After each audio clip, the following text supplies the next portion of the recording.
Дәрет ауылды үйрендің ба? Не анау боғауыз сөз айтып атқаның? Әкең айтпайды.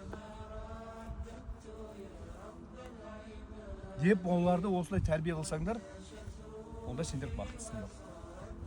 Бұл жердің бетінде қаншама мықты болып жүрсе де, бай болсын, кедей болсын, ол инвалид болсын, дені сау мықты болсын, баласы болсын, әйелі бар болсын, жоқ болсын, бірақ түбінде жердің астына кіреді. Біз кейбір кезде пенде болып, ауылда жаңағы болмашы бір жерге таласып жатамыз. Жер менікі, анау жер андай, менің атам бүйткен, атам сөйткен деп. Бірақ жер айтады екен, Аллахи дейді, мен сендерді емеспін дейді, сендер менікісіңдер дейді. Сондықтан біз ертелі ме кеш пе мына қаншама құрдастарымыздан айырылдық. Жасымыз енді 43-ке келіп жатыр. Алла қалса биыл 44-ке келеміз мен.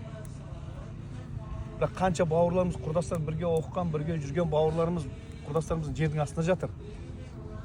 Олар ештеңе айта алмайды қазір бізге. Бірақ біз оларға айта аламыз. Біз оларға, олардың артынан Құран оқып, бағыштап, артынан садақа беріп, қайырлы амалдар жасай аламыз, ізгі амалдар.